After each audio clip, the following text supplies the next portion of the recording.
Perfecto momento el mes del niño y este periodo vacacional como papás que estamos conviviendo muchísimo con nuestros hijos. Qué importante dentro de la salud integral, qué importante dentro de la convivencia con nuestros hijos, saber cómo fomentar, lograr, crear la autoestima en nuestros chiquitos en la casa. Para eso hoy Brenda está con nosotros aquí platicándonos de este tema tan interesante. Hola Brenda, ¿cómo estás? Buenos días. Buenos días. ¿Cómo están? Bienvenida. Muchas gracias. Pues sí, así como comentas, pues ahorita aprovechando las vacaciones que los tenemos en casa, es importante que aprovechemos este tiempo para convivir con ellos, para poder fomentar esto, para hacer a lo mejor de repente cambios o darme cuenta algunas cosas que me faltan o que puedo mejorar para fomentar el autoestima en los niños, ¿no? Sí, porque la verdad es que escuchamos mucho la palabra de la autoestima, pero a lo mejor no sabemos cómo hacerlo, cómo se fomentarlo construye, a nuestros exacto, niños. se construye, porque no la traemos ya, porque sí, ¿verdad? O sea, hay que formarla, construirla. ¿Cómo ayudarlos? Cuando a veces uno mismo no la tiene, entonces, ¿cómo ayudamos a los niños a que vayan teniendo esa noción de amor a ellos mismos? Pues sí, mira, primero es importante que sepa, así como dices, o sea, de repente la usamos mucho, la escuchamos mucho, pero a lo mejor no tenemos claro a qué se refiere. Así es. Y es que primero, bueno, vamos a entender la parte del autoconcepto que tiene que ver con cómo me defino yo, ¿no? O sea, de acuerdo con mis habilidades, con mis valores, actitudes, etcétera, ¿no? Capacidades. Entonces, a partir de ahí, a lo mejor, no sé, muchas veces nos hemos preguntado así como que, o podemos decir, ¿para qué soy buena, no? Y entonces yo puedo decir como ciertas capacidades o ciertas habilidades que tengo. Entonces la autoestima viene de cómo yo valoro esas capacidades, esas habilidades, esas actitudes, Pero, esos valores. ¿hasta qué punto está bien con tus hijos?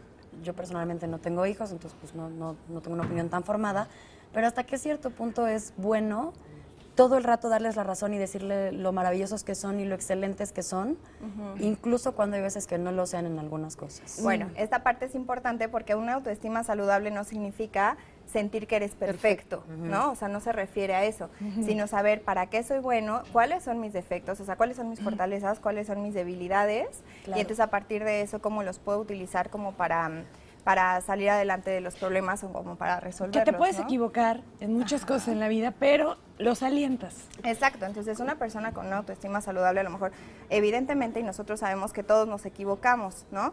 Pero en ese sentido, nosotros, o sea, habrán personas que a lo mejor sucede alguna situación y entonces se quedan como ahí atorados, ¿no?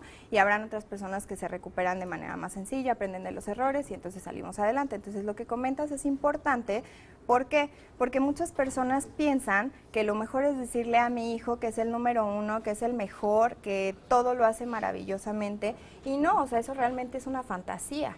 Supongo Y que una más bien pregunta. va como a crítica constructiva a la hora de regañarlos. Sí, o cuando te vas al otro lado, de pronto como niños les ponen ejercicios, ¿cuáles son tus virtudes?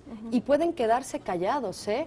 Y quizás si les dices cuáles son tus defectos, te dicen 40. O sea, estamos más acostumbrados quizá a reconocer lo negativo. Entonces, ¿cómo lograr que un niño desde una edad temprana pueda reconocer esas cualidades sin caer en soy perfecto? No soy perfecto. Cometo errores, pero mis aciertos son estos. ¿Cómo lograrlo? Orientarlos a ese reconocimiento. Por un lado, nosotros como familia sí les vamos comentando algunas cosas para los que son buenos y se complementa con lo que decías, ¿no? O sea, a lo mejor ante una situación, yo le puedo decir, oye, te salió muy bien, o sea, hay que valorar también el esfuerzo, ¿no? El que lo haya intentado, pero sabes que puedes corregir esto, puedes mejorar esto, ¿no? Mira, es como en el deporte, ¿no? El deporte es un buen ejemplo para la autoestima en los niños. Las mismas veces que te equivocas son las que puedes lograr el éxito. Lo necesitas caerte. Y eso hay que enseñárselos, ¿no? Que caerse está bien, ¿no? Sí, también ver como que cuáles fueron los errores, pero también, o sea, no siempre, también, ahorita estamos en una sociedad que se fija también mucho en resultados, ¿no? Claro. Entonces sí, también ver cuáles en el proceso, bueno, muchas veces a lo mejor vamos a poner el ejemplo de unos ejercicios o unos exámenes, muchas veces es que la tuviste mal, bueno, vamos a ver qué es lo que pasó. Ah, bueno, esta parte no te quedó clara. ¿Por qué fue? Ajá, ¿no? Reconociendo quizá habilidades en ellos mismos, ¿no? Ajá. Y quizá en eso no era tan bueno, pero mis áreas buenas son Entonces, estas. Y ahora ajá. Un ejemplo, si mi hijo no está haciendo la tarea, no la ha terminado o la está haciendo mal o sin ganas, ¿cuál sería un regaño correcto para sin lastimar su autoestima, decirle que la tarea no está bien terminada y que por favor pues se ponga las pilas. Ok, en ese sentido es importante que nosotros sepamos señalar cuál fue el comportamiento inadecuado, es decir, y complementando también, o sea, decías, bueno, es que muchas veces ven los defectos, ¿no? Y es que muchas veces como adultos señalamos esa parte y los etiquetamos, ¿no? Claro. Es que eres un flojo, es que eres distraído. Bueno, hasta niño tonto les dicen a veces, Ay, niño sí. tonto, pero este ¿Qué tipo no de cosas las entiendes, debemos no? evitar, ¿no? Ajá, es que te la pasas jugando, ¿no?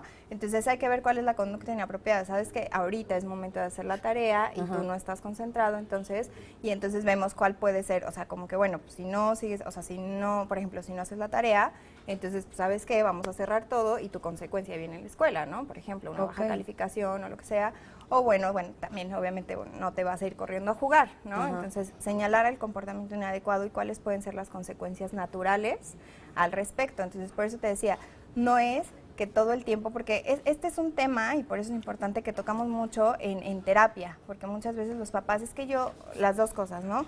O yo le digo a mi hijo que es el número 1 y por eso decía, es una fantasía, porque entonces Eres el más guapo, el más bonito, el mejor del salón, mi vida. Y en el momento en el que se caiga, pues le va a doler mucho más la caída, y ¿no? se va a dar cuenta que afuera, donde no es casa, o sea, donde no es su casa, las cosas no funcionan de esa manera o no da ese rendimiento que se supone Y que no los papás solucionarles están haciendo. todo también, ¿no? Entonces esa también es una parte importante. Sí, los Nosotros somos discapacitas. guía, ¿no? Nosotros les podemos dar ciertas soluciones alternativas, pero somos guía, ¿no? Y de ese modo nosotros tenemos que aprender a dejar que ellos también se equivoquen y entonces ya estamos nosotros atrás de soporte y decir, bueno, no te preocupes, vamos a ver qué es lo que pasó y cómo se pudo haber solucionado. Que lo ¿no? solucionen. Ajá, entonces hay que recordar esto, ¿para qué? Para que ellos puedan, mediante esas habilidades que nosotros les podemos ir comentando, tú eres bueno para esto y el otro, y lo pudiste haber solucionado de esta forma, entonces ellos vayan aprendiendo a hacerlo. Y a decirles te solucionar. amo, ¿verdad? Ayuda mucho. Siempre, Siempre. por algo Eso, eso es el complemento.